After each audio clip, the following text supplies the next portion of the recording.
Ya, si Rocky Gerung ini kan memang lahir dari tesis saya, dan memang saya sejak S1 dulu memang menyukai analisis wacana, kritis terutama.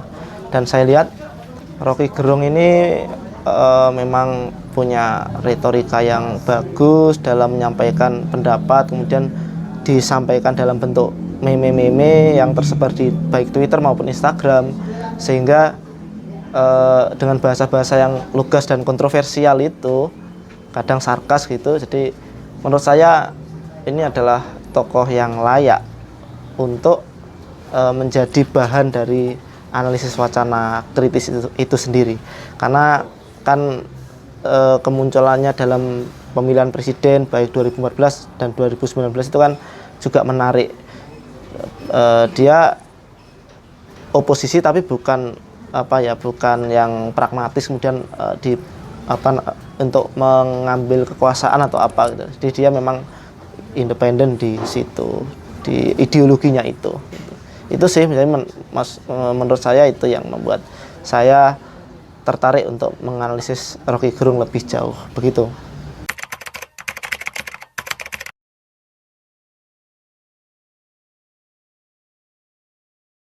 Saya memilih Instagram atau IG karena memang dewasa ini Instagram katakanlah lebih lebih populer di kalangan anak muda daripada Facebook misalnya. Misalnya seperti itu. Dan juga tampilannya kan visualnya kan lebih bagus di Instagram, sehingga saya mengambil Instagram yang di situ saya lihat like-nya, kemudian komentarnya yang mengomentari status-status kontroversial Rocky Gerung itu juga lumayan banyak. Artinya saya menganggap itu respons dari warganet itu saya pikir cukup bagus di dalam Instagram atau meme-meme yang tersebar di Instagram Rocky Gerung itu.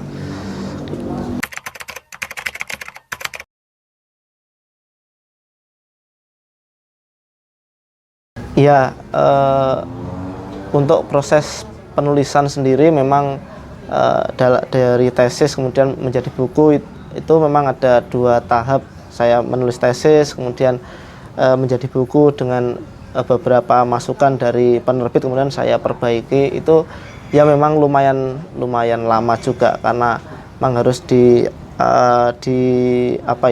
ditulis dengan bahasa-bahasa yang lebih populer ya, terutama dari tesis ke menjadi buku populer seperti itu. Nah, untuk tingkat kesulitan memang penelitian-penelitian yang sifatnya kualitatif seperti itu ya, untuk menafsirkan itu kan memang membutuhkan pemahaman yang lebih mendalam, pembacaan yang berulang-ulang, kemudian digabungkan dengan konteks-konteks dan sebagainya, sehingga ya bagi saya sendiri memang ya lumayan sulit, tapi masih bisa dilakukan gitu.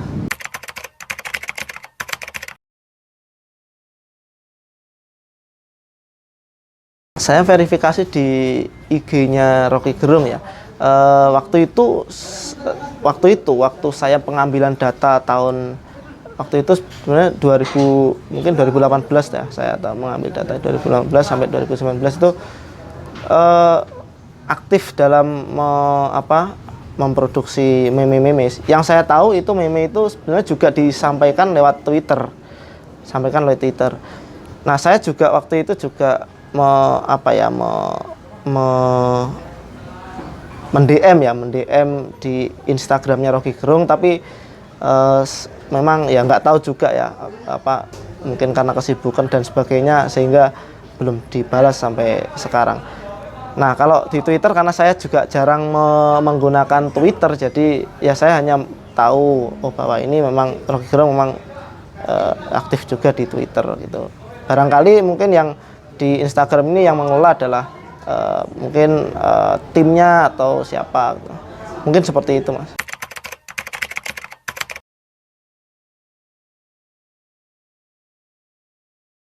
Waktu itu karena susah ya untuk apa namanya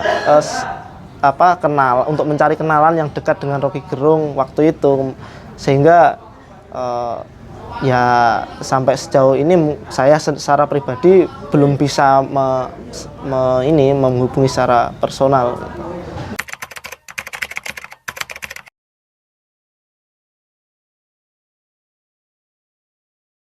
Saya tertarik dengan bahasa politik karena memang bahasa politik ini sejauh yang saya ketahui, yang saya baca itu memang belum banyak yang menyampaikan dalam bahasa-bahasa yang lebih populer gitu, Mas.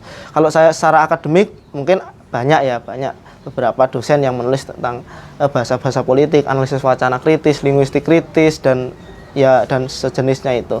Nah, saya pikir bahasa politik ini menarik di dalamnya. Sebenarnya bukan hanya analisis wacana kritis ya, kan ada metafora, eufemisme, itu kan juga termasuk bahasa politik. Nah, dalam konteks analisis wacana kritis dan metafora ini, saya merasa bahasa politik itu perlu disampaikan kepada khalayak luas, khalayak pembaca, bahwa mempelajari bahasa sebetulnya juga tidak terlalu rumit gitu.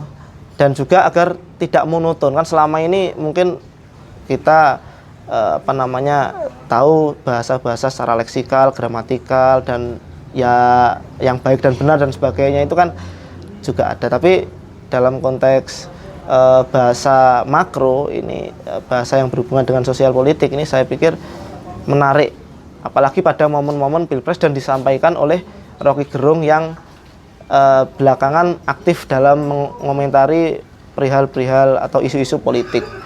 Nah, saya pikir Rocky Gerung ini menjadi salah satu subjek menarik dalam menyampaikan bahasa-bahasa politik, sehingga dapat dianalisis dengan wacana kritis, metafora maupun propaganda itu. Gitu.